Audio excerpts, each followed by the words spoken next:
Sa makausap pa mayong buntag sa tanan. So ang atong tema karon nagasintro kini sa pultahan. Pultahan sa mayong magbalantay. So kita dili na tama kuno dining pultahan. Kayang balay na magay pultahan.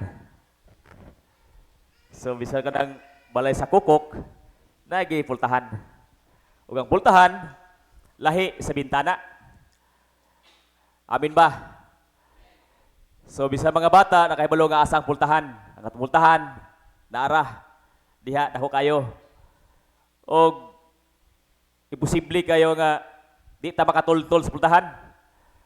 Pero sometimes naay mga sitwasyon nga diin bisan sa kadako sa pultahan dili ta makatultol niini. So unsa ni mga factors nga moy makapawala kanato, makapawonder asa ang pultahan nga ngay natong adtuan. Sa our gospel in verse 7 it says, so Jesus said again, I am telling you the truth. I am the gate for the sheep. Muni ang giingon ni Ginoong Kristo. Siya ang pultahan sa mga karniro. Kita, kinalan nga karniro ta. Kaya ron makaila ta sa itong magbalantay. O diya sa John 14 verse 6, I am the way, the truth, and the life. No one goes to the Father except by me. So siya ang pultahan. Nga dili ta makaadto sa atong adtuan, sa atong magbubuhat kung dili ta moagi kaniya. Appropriate sa atong tema karon nga Sunday, His resurrection leads us to the door of the good shepherd. So muni ang atong tema. Kay isip pagpasidaan, kay basin, karon lang ta nakatuod sa pultahan, o sa sunod nga adlaw, dili na ta makatuod niini. As we contemplate the passion of Christ, how He suffered, His death on the cross. So atong nakita kung unsa ang pasakit nga nasinati ni Ginoong Kristo diha sa iyang kamatayon sa cross. So kung atong imaginon, bro, di nato ma-imagine kung unsa kapait ang iyang nasinati. And it is proper to take action sa atong kinabuhi. Kung unsa kalisod, kung unsa kapait ang iyang giantos, angay lang siguro nga maghinuklog ta, huna-huna ta kung unsay angay natong ibalos sa pasakit nga iyang gihalad palarang sa atong kiniang kaluwasan. Kay even how we strive to live godly, if naagyod gihapon tay mga weaknesses. So matag usa ka nato na gyud tay mga weaknesses. So kining weaknesses mao ni usahay ang makapahawid kanato or makapalingla kanato sa pagsulod diha sa pultahan sa Ginoo. Weaknesses in terms of worldly, kalibutanon, kailibgon, kalibutanong panginhanglan. Mo gini kasagaran weaknesses sa katawo nganong dili makapadayon, ang rason nganong dili makasimba tungod nining atong mga weaknesses. This is the reason that we cannot go through the door of the good shepherd. So we are blinded. Itong hinumduman nga si Jesus miyan sa kalibutan para pagpabukas sa mga buta, pagpabukas sa mga mata sa buta. pagpang-ayo sa mga bakol ug sa tanang matang sa sakit. So, ato ning i-connect sa atong tema karon nga iyang pagkabanhaw maoy mutabang kanato para magtultol kanato nya nang gingon nga door of the good shepherd. Mao nga ang resurrection sa atong Ginoo Hesukristo maoy upahigmata kanato sa pagkinabuhi sumala gayud sa iyang kabubuton. So sa mga labay ang mga adlaw, maaylang karon kay bag-o pa man ang nahuman ang Semana Santa. Murag presko pa kay sa atong panumduman ang gihimo ni Ginoong Kristo para sa atong kaluwasan. O abot na nag mga pila ka bulan, malimtan na puday nato ang Semana Santa. Malimtan na pudayon nato nga kita nga si Kristo na banhaw. Og malimtan na po nato ang atong kaakuhan nga kita magkinabuhi sumala sa iyang kabubuton. Sabi sa niya kung sipon nga nag-artim sa niya bis kadaghan sa Domingo nga wala ni nakaroon pag natuno nga mag-istorya ko mo pag inuunit tunga. Pero salamat sa Ginoo kay sipon raman wa magiging plat. So our bishop always remind us to look unto Jesus, the author and finisher of our faith sa atong kinabuhi. So, usahay, na mo gawas kita itong pagkatawanan usab, nga may lang ta mamantay ba sa atong isigataw, labi na sa atong mga leader, kami diri, ang sayop rin dali kakita kay nganong dali man makita ang sayop sa usa ka tao nga nag-alagad sa Ginoo.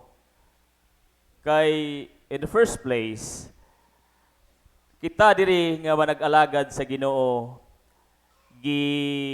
butang ta diri para maghimo og kini ang maayo atubangan sa Ginoo. Wala ta gi-permit diri nga maghimo og dili maayo. Puls gid kayuhan ang atong intensyon nga buhaton diha sa atubangan sa Ginoo. Muna kung maghimo ta og gamay nga salaod, dali ra kayo mabaniog sa gamay ra kayo. Apan kami atong leader, tanan nga ministers naningkamot pinagi sa tabang sa Espiritu Santo nga mahimo kaming angayan nga mudala sa ngalan sa Ginoo. Og usahay mo gawas ang atong pagka-judgmental, pero sige lang kay wala man ta di kita yung mo puyo diha na nga level sa atong pagtuo, level sa atong kahimtang diha sa Ginoo. So naagid tay kini ang panahon nga muuswag ta, muasinso ta diha sa atong estado diha sa atong pagkinabuhing Kristohanon. Kay namay maglalaban. Daghan sa atong mga kaigsuunan nga wala na makatuod sa pultahan panahon sa Domingo. So, sad to say, nga mag-anam sa tagkaraghan, nag-anam sa naimo sulod nga bag-o, ang daan na pod, mawala na sad. So, alarming kana sa ato isip mga lawas o kauban or kining kabahin sa lawas ni Kristo. Tingali, ang uban nga wala nato na uban karon, ang uban nakakita og diferensya sa simbahan. Ang uban nabugatan sa mga problema. Ang uban sad nadala sa mga pleasure nini nga kalibutan. So kining pressure usahay mo gini usahay nga maka palayo kanato diha sa presensya sa Ginoo. Nga mo ning maka guyod kanato palayo sa dalan paingon sa mayong magbalantay kining pressure. So atong hinumduman nga dual citizen kita. Naata sa kalibutan pero at the same time nagkinabuhi kita nga espirituhanon Dios nun or langit nun. So dili ta magpasulabi sa mga kalibutanon.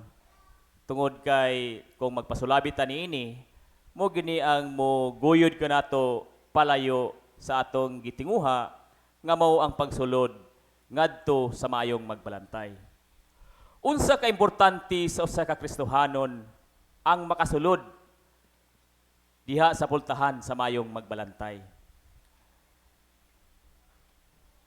So kita karon nga naadiri nga wala mapapag panahon sa Domingo.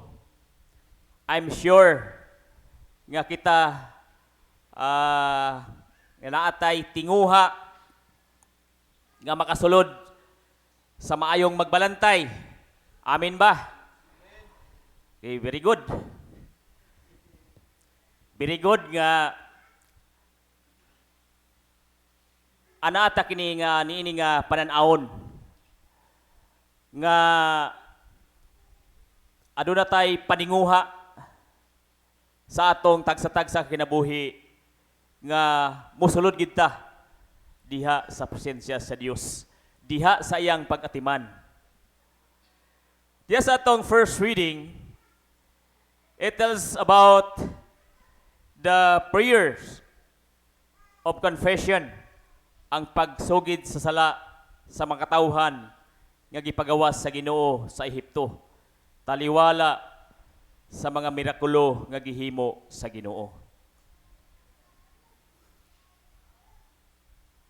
Sa iyang katawhan, sa ilang paglakaw sa kamingawan.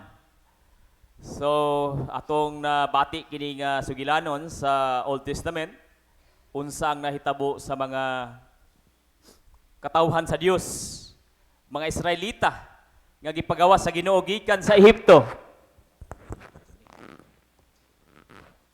Nga garabi nga milagro ang gihimo sa Ginoo sa ilang paglakaw pagawas sa Ehipto ngadto sa yuta sa saad.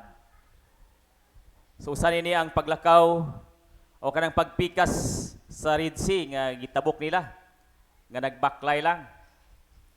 O kanang haligi sa kalayo nga mag-una kanila panahon sa gabi para malandagan ang ilang agian. O kanaang panganod nga mo'y maglandong panahon sa adlaw. O pagpagawas sa tubig gikan sa bato tungod kay desierto man, wala sila mainom. So ang Ginoo naghimog milagro para sila dili mamatay sa kauhaw. Apan bisan pa man niini, nagpadayon gihapon sila sa ilang pagka stubborn. Sa English stubborn, kining pagkamasupilon. So unsa may resulta sa ilang pagkagahig ulo? Pagka hard-headed. So ang resulta, dugay kayo sila nakaabot sa yuta nga gisaad sa Dios. So consequence sa matag aksyon nga atong pagahimuon nga kontra sa kabubuton sa Dios, consequence gyud ang atong masinati.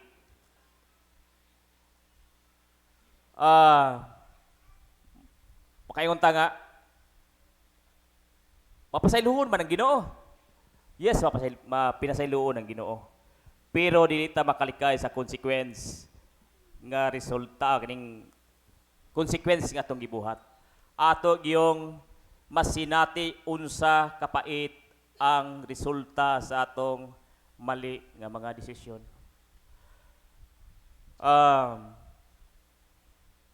Kung dili nato ilhon ang pagagahamanan sa Dios sama sa gibuhat sa mga Israelita, wala nila gila. Nahimo na sila mga hambugiro.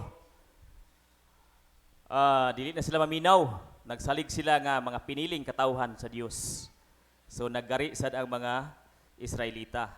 So dugay sila nakaabot og mausad na sa atong kinabuhi.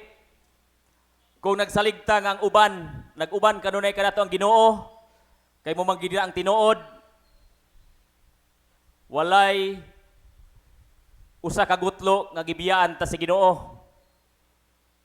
Apan kung nahimo tang gahig ulo tungod ni ana, so mausad na ang dangatan nato.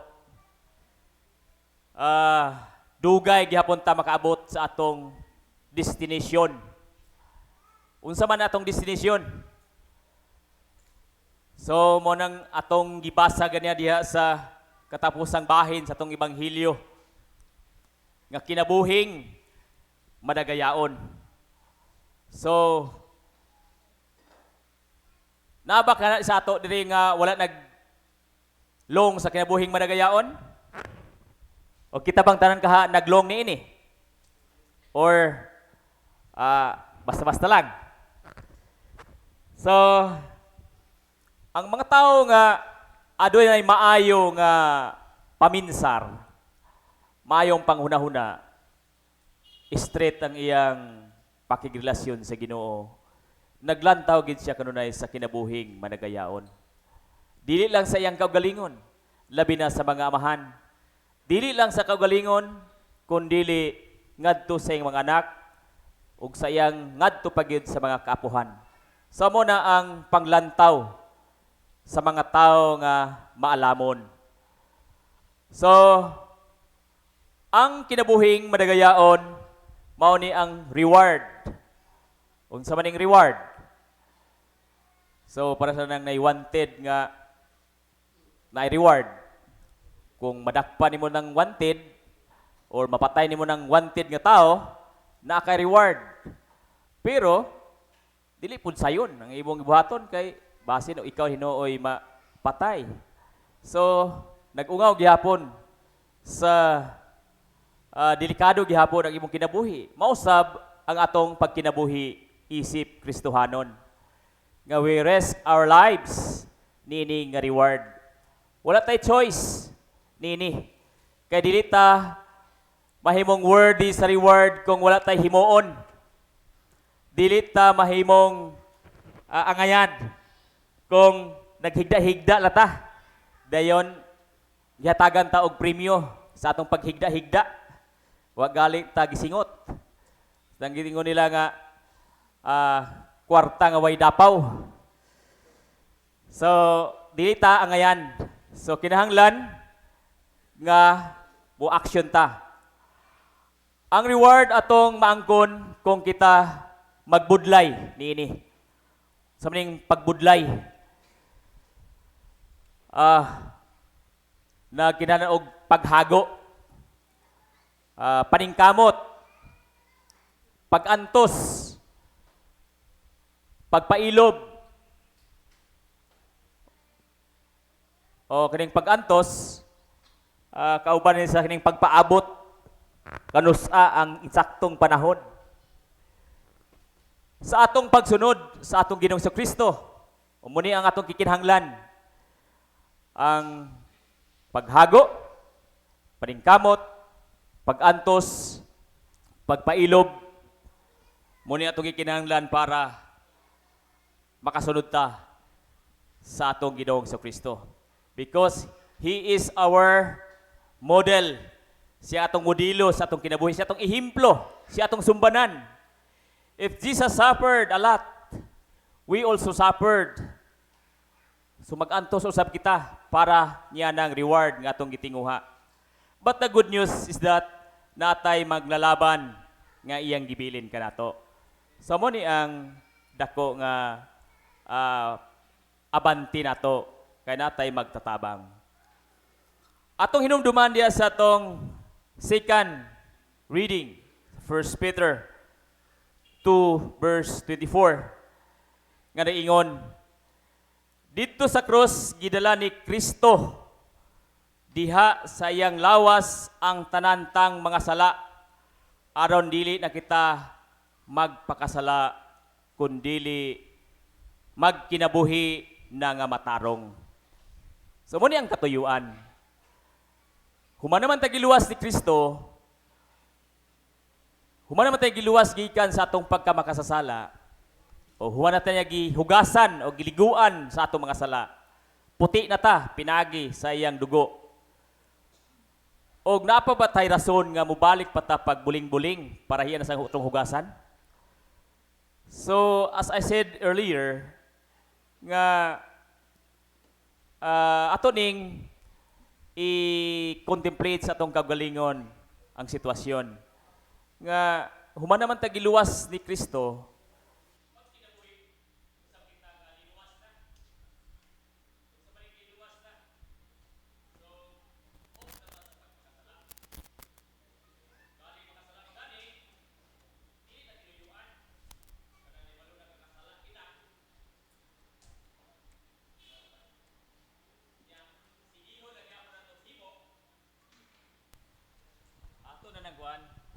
ato na ng risgo kay nahibalo naman tangdaan.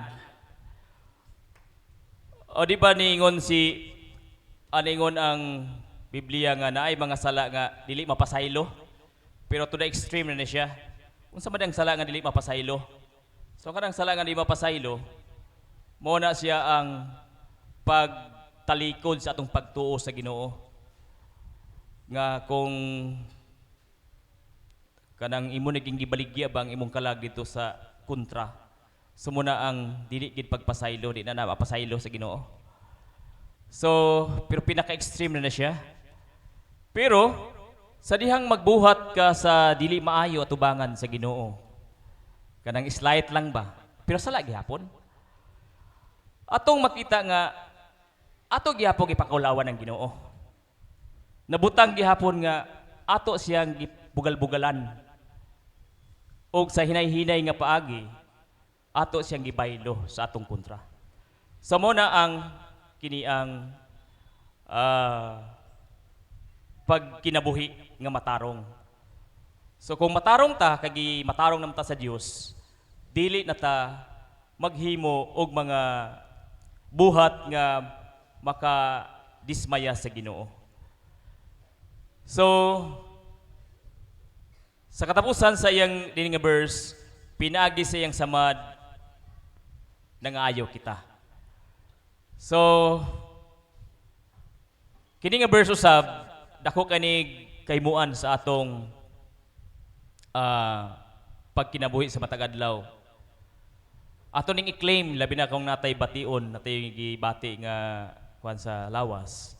So atong i-claim nga pinagi sa imong samad Ginoo, imo na kong giayo. Salamat sa kayuhan. So, kung diha ta sa presensya sa Ginoo, wala na gid tay lain pang pangitaon. Wala na tay kini ang makuwang ba kung nata sa presensya sa Ginoo. Because Jesus died for our sin on the cross, mga linuwas na kita o big no-no na sa ato ang kanang mga habitual sin, ang kanang mga sala nga kanunay bitaw natong ginabuhat. So hinaot nga sa paglubong ni Ginoong Jesucristo, sa pag-commemorate nato sa iyang kamatayon, paglubong, ato sa itong giuban katong mga atong mga binuhatan nga itong kuha-kuhaan ba nga imbis napulo ang imong sala, sige nimog buhaton, iuban ako ni ang tulo para pito na lang sa sunod tuig, tulo gihapon hangtod nga mag-anam kagamay ang atong sala. So yung ana ang proseso, dili pud nga abrupt nga ako ni gihatag tanan akong sala para di ako magpakasala. Di pud kay ikaw ra pud naghibo sa imong kagulingon nga bakakon. So mo ni ang proseso, habitual sin. So makasala man ta, pero aduna gid tay pagpaningkamot para i-control ang atong kaugalingon sa pagpakasala. Mao ni ang atong pasis para sa atong pagsulod sa pultahan sa mayong magbalantay. So kung nakabantay mo, kapila na akong ibalik ning pultahan sa mayong magbalantay. Nga, Father, balik mo na, balik. So, para bito sa giniang politiko ba? Kanang mga politiko, istorya nila, balik-balik gina ilang ngalan. Istara gina, kada isa kalinya, ibalik sa nilang ngalan. Ako si Kuan. Ngalan na yun. Pagkasud-tatod, ngalan sa nila. Kaya nga no, para mabutang sa huna-huna sa mga nagdungog ba, nga amo na si Kuan. Dili malimtan. Morning ako sang gibalik-balik ang pultahan sa mayong magbalantay para modulot yod sa atong hunahunag kasing-kasing nga ang atong destinasyon maog yod ang pagsulod sa maayong o pultahan sa mayong magbalantay. Ang atong ebanghelyo, si Jesus ang mayong magbalantay. Kita iyang mga karnero. So amin ba nga kita iyang mga karnero? Okay, very good. What is our assurance if we are in the hands of the good shepherd? So, unsa man day mga benepisyo, kaayuhan nga atong makuha kung naata diya sa kini ang presensya sa Ginoo? The answer is found in Psalms 23. Sa atong responsor Psalm kaganiha, ngang first verse, if the Lord is my shepherd, nothing shall I want. So wala na tay hahanapin pa. So atong maangkon ang fullness, ang kadagaya, ang atong gikinahanglan sa kinatibuk-an, dili lang kay maayong lawas, apan buslot ang bulsa, maayong lawas, puno ang bulsa, tambok ang espiritu, tanan, holistic kung kita diha sa pag-amuma sa mayong magbalantay. Luwas sa sakit, o muna, mayong lawas, puno sa mga butang espirituhanon o sa mga material. So, kung puno sa butang espirituhanon, mayong relasyon sa atong isigkatao. Problem free. Wala na tay huna-hunaon. Wala na tay kining kabalakan. The question is, muni ang dakong question, kanus aman kaha nato makabot ang saad sa Ginoo?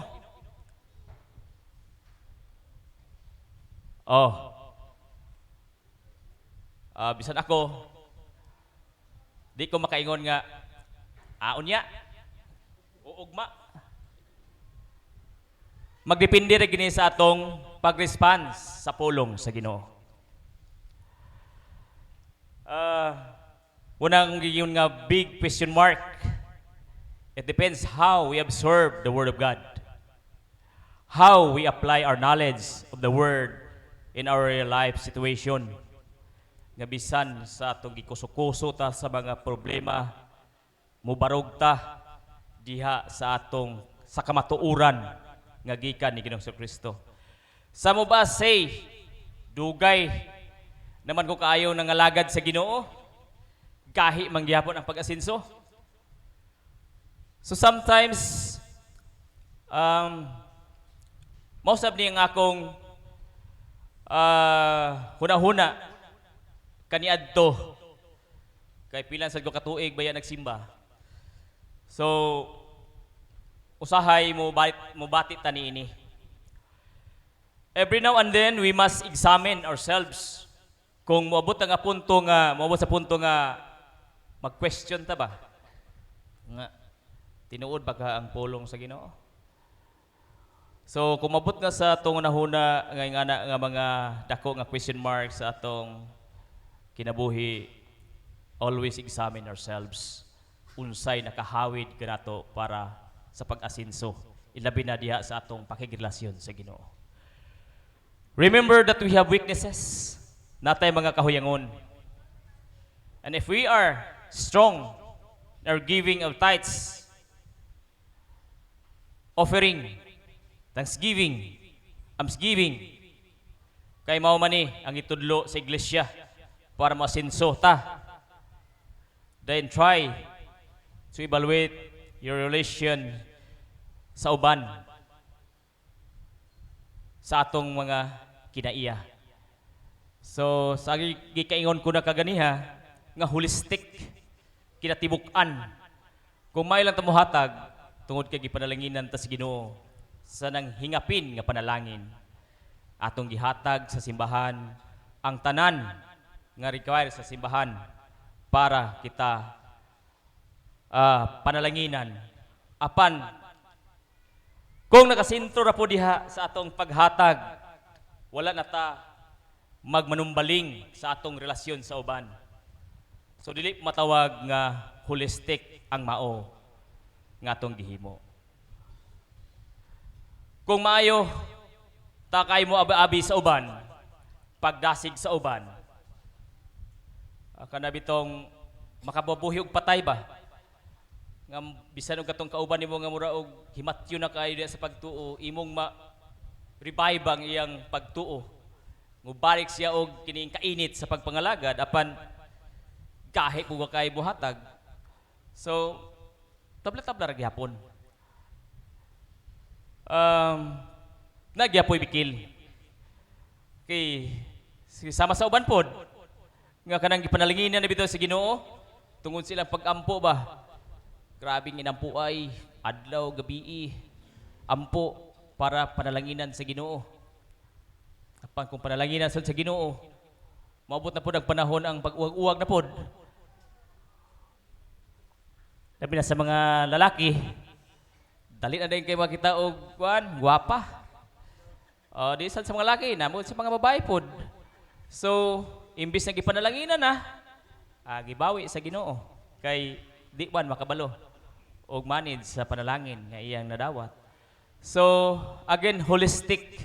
Dili kay lig-on lang ta sa usa ka area sa atong kinabuhi, kundili kinatibuk-an, lig-on ang atong pundasyon.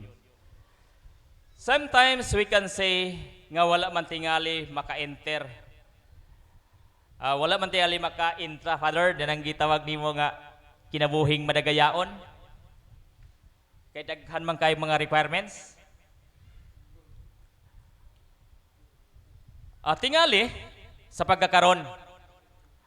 But again, sa akong giingon nga wala may imposible sa Ginoo.